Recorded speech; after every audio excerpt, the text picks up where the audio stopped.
This episode is brought to you by Subaru. Go further in a long-range Subaru hybrid with up to 597 miles per tank in the Crosstrek hybrid and up to 581 miles per tank in the Forester hybrid. Subaru. Love goes the extra mile. Visit Subaru.com/hybrid to learn more. Range based on EPA estimated combined fuel economy and a full tank of fuel. Actual mileage and range may vary. Just the tips. Just the tips? Stops those split ends, lickety split. Look at those ends, they are amending. Now that's what I call a happy ending. Red Kit ABC, hair bandage balm. For All Mankind is back. It's one of our favourite shows, and as always, we're reviewing every single episode. So here's episode 1 for everyone to listen to. And if you want to hear the rest of the series reviews, there's 2 new ways you can access our bonus content. 1, directly now within Apple, you can subscribe in your Apple Podcast app. 2, you can now subscribe to Patreon directly from your Spotify app. Or 3, you can go to patreon.com/theCinemile to hear us review every episode of this series and lots of other TV, including New Paradise, which we're loving. And every month, of course, we also cover retro movies chosen by our listeners. Enjoy!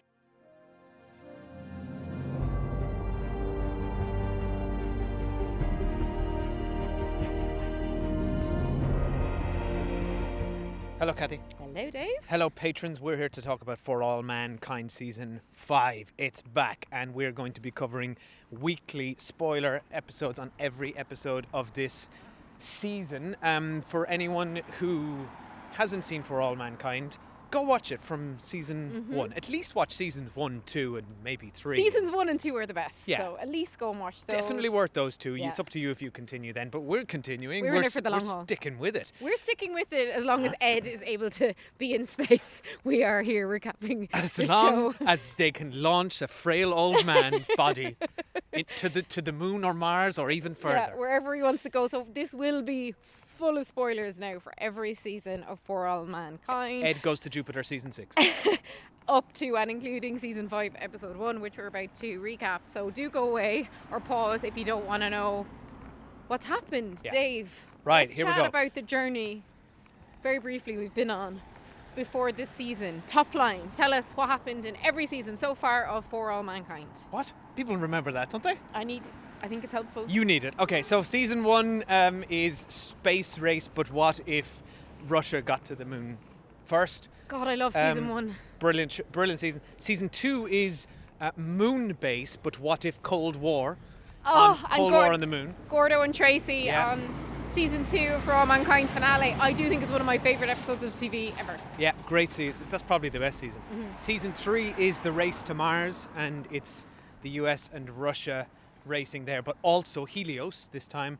But also really annoying subplots around Tracy and Gordo's children that we could have done without. Yes, some bad stuff there. Yeah. Season 4 it then is Mars base. What's life on Mars, Yeah. basically. And that was a bit ropey as well. And also stealing an heist. asteroid, yeah. Yeah, that was pretty good. But we say ropey, we still recapped every episode and had a ball, but we were... Oh, it was a huge dip in quality. We were losing our patience a little bit with season 4, Yeah. so I've high hopes for season 5. We have just watched the first episode. We are now going to recap every bit of it. So before we do that, what are your overall feelings on having watched this episode? I was so happy to be back in the world of For All Mankind. I love the world of it. I love how it looks. I love being in space. I just love Ed. He's kind of our last OG character, isn't he? Of course, and Margot. Sorry, Margot. And yeah. Alida has been And there Alida, since yeah. the beginning. Different actor. Yeah, but so I'm absolutely I was so happy to be back in the world. I think that was my main feeling. I was having a good time. I've always adored how we open new seasons of For All Mankind with like a wonderful montage of fake what if but real news footage. I think that's like the best thing about the show when they do that kind of what if fakey stuff. and you get a 10-year time jump. You every get the time jumps, which I do love, but I also think the show suffers for because I do think the show was much more fun when it was set in the past. I think as it's gotten to the present and / future, Yeah. I find it less interesting. Just generally, like from a human perspective, like season 1, like all the struggles of the women trying to get recognised as astronauts, for example, there's really rooted in human issues, whereas now, I don't know, it's kind of lost that for me. But overall, I was really happy to be in the world. Did I love the plot? Not really, but I respect that they're kind of establishing new characters. Dave, how about you? Yeah, I think it's good. Pretty strong. I mean, it's still not. I don't know. Will we ever get back to those heights? We can't. But there's some good stuff here. I like seeing how we're basically, this show is either on track to become The Expanse or Total Recall or Star Trek. It's one of those. But certainly this episode we're leaning a lot more into Mars and Earth. There's tension and there's division here, which is, if anyone hasn't seen The Expanse, is a core plot of that and is brilliant. Let's get into it. The news montage kicks off. It's 2012. It's a lot about that tension between Mars and Earth. There's a new president has taken over from Al Gore. They must be pleased they don't have to like AI Al Gore talking anymore. Yeah, he's just an actor. And I love when we see their like alternative things that we've forgotten about, like, oh, John Lennon's still alive, or whatever these little touches are. Ellen is now, even though she's no longer the president, she has released a memoir. A memoir, I like that. I like that. We've no Danielle. In this episode, no Danielle in the montage. Yeah. No Danielle I think she'll come back for a cameo maybe. But I'm kind of okay with them with wrapping up a few plots. They can't be involved with every. Oh, for sure, yeah. Like season. I'm incredulous that Danielle's son isn't somehow on the moon. Do you know what I mean? Well, that is this show's like go-to. Yeah. It's like we're now down to grandsons. We're grandsons, and I think the show, to be successful, needs a steady pipeline of new generational talent up and coming, and I mean that in terms of both actors and the characters. And I think that is where it is slowly bleeding out. This show is that we're really about to lose all our season 1 characters. And is there anyone that exciting in the next 2 generations? No, I think is the answer. There's no one I really am that invested in. I don't, and we'll go through them character by character. I love Elena and Kelly, but they're like side characters to me. They've never been exactly. Like you will never like. Oh, and I know I'm always talking about Tracy and Gordo, and I'm so boring, but like. And Karen, Ed's wife, and Penny from Lost. Oh, Penny from Lost. She was incredible in this. And she's even, of course, we had Ellen, we had Danielle. You'd also the German Nazi head of NASA and his relationship to Margot. Oh, that was fascinating. We've of lost course, a lot Sergei. of good We've characters. lost Sergei. Yeah. And you know what? We didn't need to lose Sergei. I'm still in mourning for him. Now there is, I will say, despite the concerns here for the future of this show, we do have, the show has clearly spotted the problem here and has gone right back to the beginning for the spin-off show where we're going to see Star City. We're going to see the Russian perspective on all this. So that has potential. Yeah. But anyway, that's the news montage. We'll go through character by character. We'll stay on Earth first. So we meet Alida. She's now the CEO of Helios. She's not happy with Dev, who has announced a giant Mars city, which looks nice. By the way, we didn't mention in the montage that there's like, is Dev like, he's basically kind of an Elon Musk type figure now. He's on the front of like a men's fitness magazine. He's all like muscly. Like Dev's just a total idiot now, and I did enjoy that. And also absent in this episode, interestingly. Well, no, not absent, because he made his announcement on the TV screen. True, but absent, we don't see Dev's perspective. We only see other characters reacting to Dev. And basically rolling their eyes at him. And he gets, the other thing we get from Dev is a little note to Alex. With a little present, he gives him a bike for his graduation. And what was his big announcement again? That they're going to open a huge city on the moon, yes, which has not been approved for funding, which is a source of frustration to Alida. The board has not approved it, so I think this is I think this stuff is interesting personally. Corporate tensions, Alida stuck in the middle of it all. I really enjoy that. I want to know what Dev's role is now, and maybe it flashed up and I missed it. Because if she's CEO, what's he? Well, he's probably just sort of founder / pain in her side, right? But I think you have to have director of development or something. They could have also split the company. He's the CEO on Mars, she's the CEO on Earth. Could be something like that. Could be, yeah. Who knows? So there's also, we get other little glimpses here of, I think, where some of the story threads are going to go. She speaks about funding Kelly's projects to find life on Mars, which is something that has been going since season 3. I think it's been a source of care, and eventually, surely, I'm predicting here, surely at the end of this season we're getting life discovered. Surely. It's either, so there's another rival, I didn't write the name, but there's another company now who is rivaling them. They're looking for life on Titan, which is one of I think, Neptune or Jupiter's moons. And this is like the new sorry, space race. Space nuts, I don't know. The new space race is like, okay, we've gotten to Mars.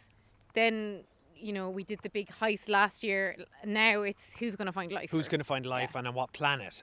Kelly thinks it's on Mars, but she is starting to doubt it. Kelly, you've been at it a long time, girl. I'm not sure. Maybe not. Personally, if I'd be funding her at this point. I think they're going to find life on Mars. That's it, buried deep down. And then we also get, because as you said, Next Generation, Alida's daughter comes home drunk and angry with her mother, and her mother's like, there's some interesting stuff here. It's this classic sort of first generation immigrant parent thing where she's like, do you know what I had to do to get through here, and you're ungrateful. Remember her in season 1, like she was literally crossing the border. Her mother died. I can't remember. Yeah, and her dad was the janitor. Yeah, in like NASA she's always had a very compelling plot, and she is one of our core characters. So I'll forgive them giving us some childhood plot, even though in the moment I was pretty bored by it. But like I trust them that they'll take it somewhere. Yeah, but famously, this show has messed up a lot of kid characters. Yeah. We will never forgive the Gordon and Margot's. What are their names? Gordon and Stacey's. What are their names? Gordon and Tracy. Gordon and Tracy, excuse me. Gordon and Tracy's youngest son becoming a terrorist in season 3. It was just unforgivable. Unforgivably bad. But there is an also thing here as well where she's like, do you know when I was your age? Because she has such a hard time as a teenager, and then she mentions to Margot later when she'd like lived in a trailer park and stuff with her boyfriend. It is hard for her to kind of see from her daughter's point of view how her daughter could have any problems. Yeah.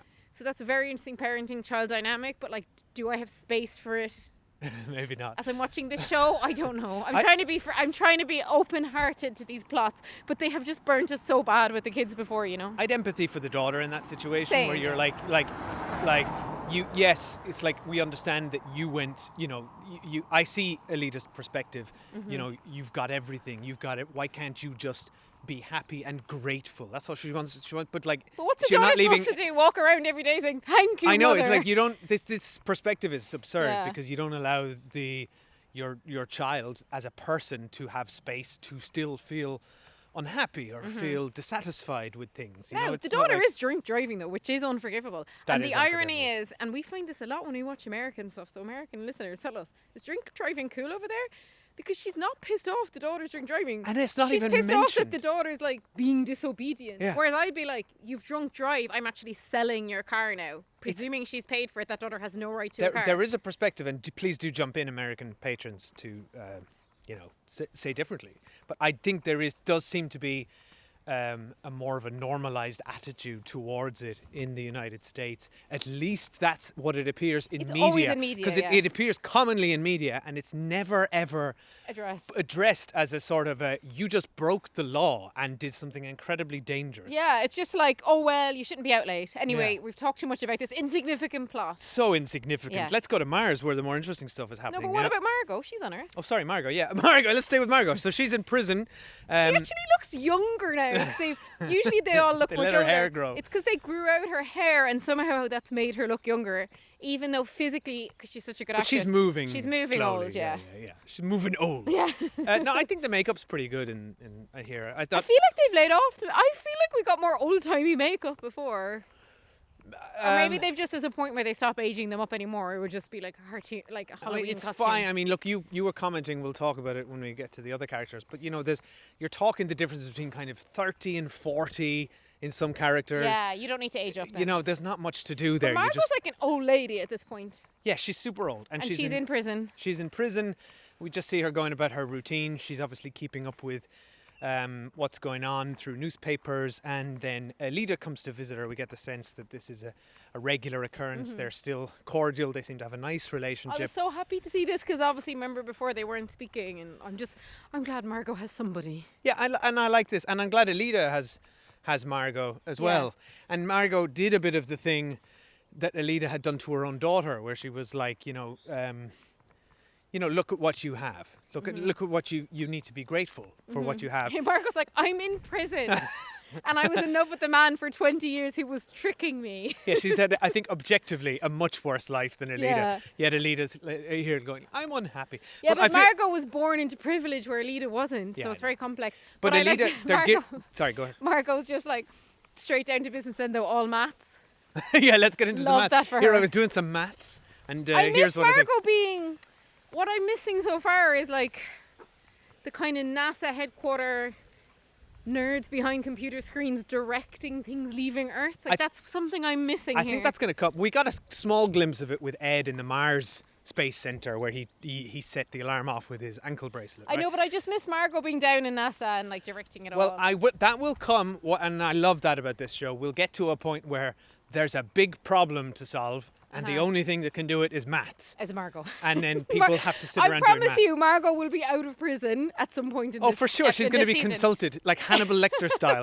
They'll come in, they'll walk down a long corridor, and she'll be going, so you've come. She'd be like, I love math. So that's pretty much it. It was a nice little... I did like seeing Margot and Alita together. It was quite same. heartwarming, and we have affection for them as characters. Right, let's go to someone we don't really have any affection for as a character. Up on Mars, we have Toby Kebbell, who is, again, a fine actor. I like Toby Kebbell. But this role is just... I don't care about this guy, Miles. We spent so much time with him last season. We spent so much time on our recaps complaining about him last season, let's be real. And we're going to continue to complain. It's just boring. I just don't care. It's like, there's just nothing interesting about him. Fine, he was in last season, but like, why are we... He's not Gordo's son. Why do we need to see him again? No, it's fine. I'm okay with other characters being introduced. give us good who aren't new characters. Yeah, but he's not particularly Like interesting. the new cop we'll get to. I love her. They've somehow made him even less interesting now because he's the head of a union.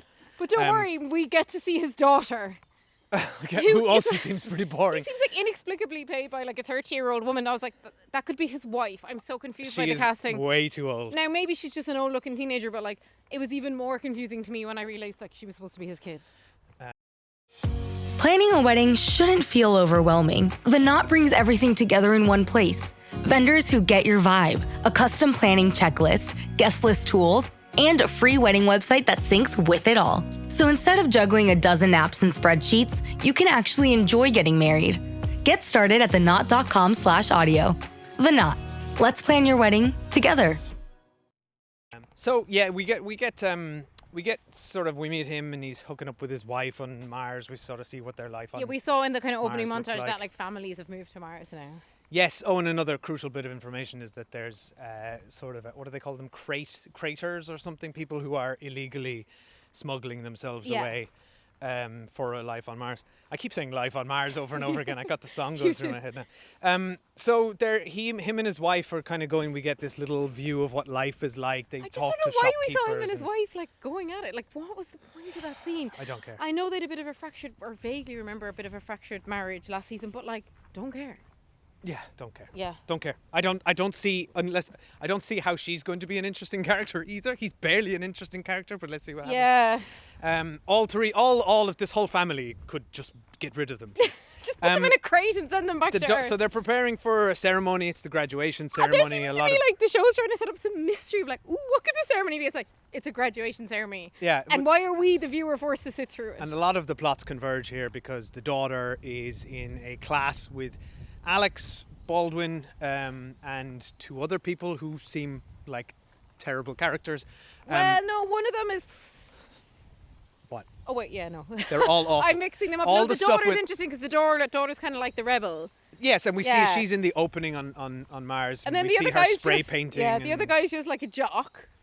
Yeah, and then he's you're going to be the Marines. There's one who's just like really miserable, and I did enjoy how she refused to like engage with the ceremony, and her parents give out to her afterwards because that's actually what a teenager would do. Yeah, but then I don't know. I fear that whoever they've got in the writers' room here, like I don't know. Do I trust them to accurately represent like Gen Z on No, Mars? Of course they will. And it doesn't feel like no child accepting. I do say accepting Alita and Kelly because I do think, fine. No other child has ever been well written in this show. No, and Except for the really young boy in season 1, Ed's son, but he was very young. They can't do the teenage thing. I just think it's tough to do. Like I couldn't do it. I'm telling you that straight away. I couldn't authentically write the What, voice Gen Z on of Mars? 4 teenagers having a conversation on their graduation, and it just felt very like, hey, pass the drink. Oh my God, I'm going to miss you, butthead. And all this kind of, it's like, oh, when are you going to hook up with Carol? Or like, I was like, oh Yeah, no. it was cringe. Let's not spend time even talking What about you those need to scenes. do is get like someone from a CW show or get someone, I don't get know that- Kevin Williamson I don't know that CW is where famous it's at old either. man who can write young people. Anyway, move on past these stupid teenagers and their boring graduation ceremony. Anyway, so yeah, they have a boring graduation ceremony, and then later, of course, he has a meeting with the SDM, which is the sort of the union with Ed and everyone else.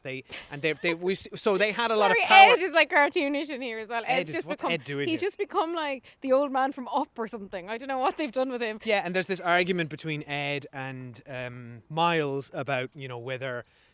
Miles is going for the sort of legal route of petitions. They've been petitioning for a place for Mars on the M6, which used to be the M7, but North Korea left it. So they want to be represented as kind of a separate nation. But they're being ignored, and Ed is basically like, we need action. Ed is gunning for Ed's for like, action what can we here. heist? Yeah, let's heist something. And Miles's daughter wants to join these meetings.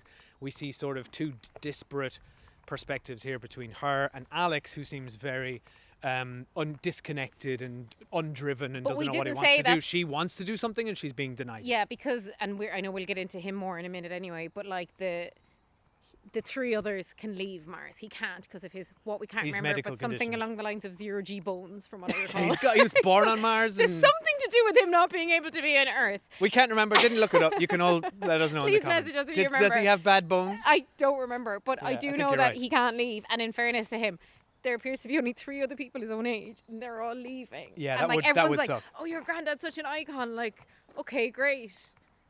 Like, I feel for the character. I think he's going to be the most interesting. There's a lot of those There's a lot characters. of common threads here on Earth and Mars, where you've older generations telling the younger generations they should be grateful for what Yeah. they have. Isn't this great? You're on Mars. Isn't it amazing? But obviously, Obviously, and no. we hear Alex say these things even to his friend. I love it here. But he's secretly hiding a VR headset and Uh-huh. looking at beaches on Earth. He clearly has either wanderlust or homesickness for a home he doesn't Maybe the have. human or- desire to be on planet Earth. yeah, which obviously is objectively better than Mars. Let's be honest. Like, he can't go outside in Mars. Yeah. Like, without a protective helmet on. So anyway, let's talk about Ed. So he's under house arrest or under Mars base arrest or God knows. We see in I the think he's montage. just not allowed in the flight bit. Yes, there are areas that he has Yeah. an ankle bracelet where he's not allowed to interfere because he was, as we saw in the montage, found guilty of whatever for stealing the asteroid. And I love how the young woman from the previous season is like, oh, she's just in jail now. Yeah, she's on jail on Earth, but he gets to walk around freely on Mars. Doesn't seem I fair. guess she went back down. She made the mistake of returning. Whereas Yeah. he can't be extradited from Mars as like an Although- 85-year-old with stage 3 cancer. Although I'm predicting it now, Ed's going to go back to Earth to Yeah, die. I to think so die. too, yeah. Because as we find out with the Russian doctor who we know from season 3 and 4, Ed has stage 3 cancer. I think he is going to die. He has not told his daughter Kelly. And or surely his there's not like grandson. adequate treatment up there. I think a nice ending for Ed will be if he gets buried, like presumably Karen and his son are buried together, and if he got to be Yeah. buried with them. That'd be nice. I think that would be a nice ending. It's funny because I was always like, I don't want Ed out of the show because Ed's the heart of the show. But so far, and it's only been 1 episode, I'm like, oh, they need to do Ed right, you know. But there's only so much you can do with his character as well. I feel like we've reached the end point. I know, he needs yeah. to die at the end of this season. Yeah. Oh, he absolutely. If he's in the next season and he's like 110 in space, it's just Yeah. truly absurd. And we also get a little scene with his North Korean friend at the bar. I like this because these two have been obviously together on Mars for 20 years now. Yeah. If you think about it. So this is your man who was the first. That's him, isn't it? I think he was the first man on Mars in I think so, season yeah. 3. Yeah. And he's not happy that his wife's old work colleague has shipped up, and he's worried that he might become a murder suspect at the end of the episode. I love when Ed goes, yeah, based on my experience, you're fucked. yeah. I think it's a good I line. love when too. Ed's like bantering with Yeah. people. I just love him. And then Ed said he had 3 wives, but we couldn't remember who the third one. He got married in the space hotel in the beginning of season 3, right? Yeah, so we remember her. Of course, we Yeah. remember Karen. Who's the third wife? I don't know. Did he have another wife? Anyone, please write in. Yeah, then- maybe she was before for Karen, but highly unlikely because that was like the 60s. I don't think so. Anyway, please let us know. Anyway, Kelly is looking for life on Mars. Yeah. She's out mining and she's doing stuff. She's portrayed as very absent here. You know, she's late for her son's graduation. She has to leave again immediately. He's not happy about it. You know, he gets in. You know, when he sees the dead body, you know, it's on video calls and his granddad's there, but not his mom. You get a sense that this is the status quo. I mean, it's rough for him because like Ed's really his parent figure on board, and like Ed's the one who put his life in extreme danger at the end of last season. Yeah, never forget. And this guy, by the way, this actor, for those of us who don't watch it and aren't aware, is in The Summer I Turned Pretty. Oh yeah. Is actually a very big actor, and it's a big deal that he's in this show. Oh, is it? I just wanted to flag that. Yeah. Oh, okay. And he seems pretty good, I gotta say. I think he's really good. He's a good I actor. think he's good casting. Yeah. Of all the characters we'd be invested in of the next generation, like we've been with him since like conception when his mom slept with the Russian dude. Yeah. Was it in season 3 or season 4? His whatever insert being born in space related illness is. Like we actually care a lot about him, and I think they've done a really good job casting like the teenage version of him. Yeah, and he's there's nothing particularly interesting happening at this stage, but I empathize with being 18 or 19 and not knowing what you want to do with your life and all the pressure that's being put on But him. it's not even just not wanting to do with your life, it's like And he can't leave. He's trapped. he's finished school. Like what else? Like what's he doing up there? He doesn't want to join the union. Probably not that many jobs. He likes a girl, so I do hope that I hope that we see more of their relationship, because I find her rebelliousness thing could be quite interesting. So I hope the two of them can like really kick things off as our dissenters up there. Well, I think, surely they're going to make some stupid decisions, which is where, you know, interesting things might come across and interesting I hope conflict. so, yeah. There's not a whole lot of conflict in this episode. I was really surprised by that. Like the main point of and we'll get to the murder investigation, which is interesting. I just found it a little bit boring because we don't know the victim. Yeah, and I'm sure it will come. I mean, it is only like table setting, really. So what else? Yeah, he finds an alleged. He finds a body that has been sort of all puffed up from. You know, we discover that a lot of people have been taking their own lives by going out outside, into Mars's atmosphere, which is so grim. which is grim. But no, we get this new character who gets involved, played by Muriel Enos, who's called Boyd. She's part Love of Mars her. security. She looks like Claire Redfield from Resident Evil, for anyone who knows those games. This uniform and her just looks exactly like that. She's in a lot of shows, and she was the lead of quite a big show. Yeah, The Killing. And the also US Killing. After that, With Joel Kinnaman. Oh yeah, and she was in another big show where she played like, it was like a husband and wife kind of The duo. Catch. The Catch, yeah. So she's a bit like, as soon as I saw her, I was like, ooh, she's famous. Yeah. This is going to be an interesting character. Yeah, so a new character, and seems interesting. She's what we know of her so far. She's seems by the book, very determined, but sort of person of the people. She's sitting comfortably in the bar later with Ed and the Russian guy who's trying to bribe her openly. I love that. And I really like Emilia, and also I like when her colleagues trying to be lazy and wrap the case up, and she's like, no, like. Yes, she calculates the different. Like she's one of those characters we love who's smart. She's calculating, because we need maths when we're watching For All Mankind. Yeah. And she's like figuring out that he couldn't have been thrown that far. And then they say, "Did you check the eardrums?" And the doctor's like, "No, this is only a basic autopsy." It's like all you had to do was stick that needle, that thing inside your ear that like the doctor does to check if you have an earache. The only thing I will say to forgive the incompetence of everyone around her is that we find out this is the first ever homicide on Mars, and they've been there for more than 10 years. So I just kind feel of like if like our GP does that as a matter of course when we bring our children in, that you could be doing that at an autopsy level. It was one of those things that seemed so obvious. But it was fun. It was fun. And like then we get vindication for her. And then I love, like, this was like sometimes For All Mankind is very good humour. Like they say, right, this doesn't leave this room. And then next scene it's like breaking. There's been a murder on Mars. yeah, exactly. And then that leads back to Earth, because all the coverage and the president doesn't like all the Mars stuff. And on Earth they're then saying like Mars is out of control. Yeah, exactly. It's like the Wild West up there. Exactly. Yeah, there is that sense of the Wild West, of a new frontier town being developed. But heavily guarded. And there's also there's some interesting tension. I know we said there wasn't any conflict. There is some tension between this Mars security force and the actual people. We Oh, get Ed the sense is that they're not. coming for them. Yeah, they're not well regarded. Are we Oh, gonna we get also it? we forgot to speak about the governor, who's a Russian guy, Uh-huh. who seems like typical sort of sleazy politician. Mm-hmm. So who know? I think there's enough elements here to brew some interesting conflict between up on Mars itself, and between Mars and Earth. And then the episode ends on like the police are at the door of the North Korean guy because, of course, they said his DNA. They said DNA was found, Under the fingernails of and the we knew murder from the victim. clue earlier that he had been saying this new guy's arrived, and I don't like his exactly. relationship with my wife. But obviously, if this isn't a red herring, then I mean, obviously it's what are not we doing? him, but it's also just a little bit dull because we don't know the victim and never saw him before he died. And also, this is like fourth tier character,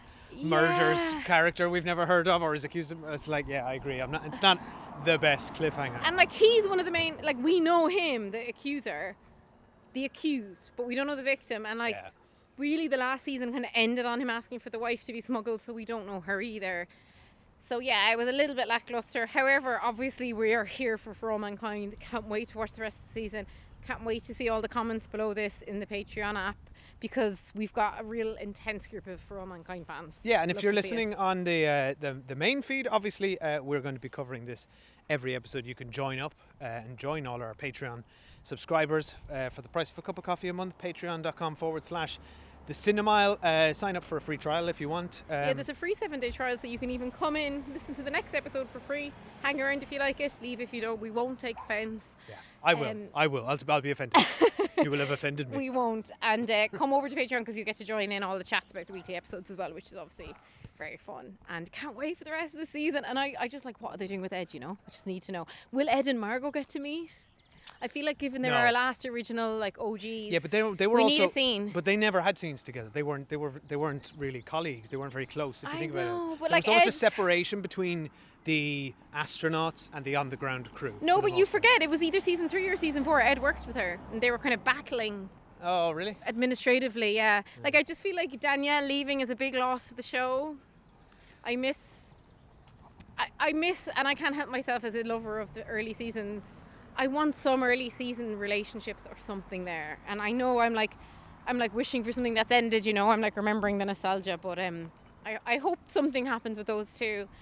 And I hope Ed, like my hope for the season is that Ed gets a really good send-off, the send-off he deserves. And I just love Joel Kinnaman. They've even done like body makeup on it now to give him like old man, like wrinkly boobs and stuff. Like it's just like very fun what this show does with the aging. Old man wrinkly boobs budget is off the charts. on Or this did show. they superimpose his face onto someone else's body? I couldn't figure out what they were doing, but I loved it. And I love Joel Kinnaman. And yeah, can't wait for the rest of the series. Right, thanks for listening. Bye.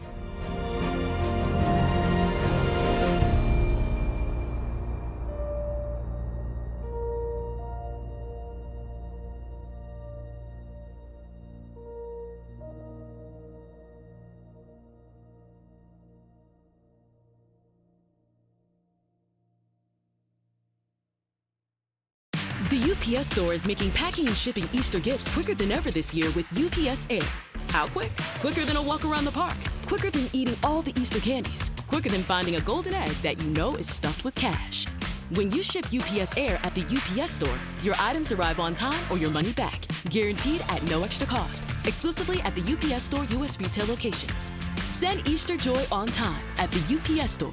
Visit the upsstore.com/air guarantee for full details. Terms and conditions apply.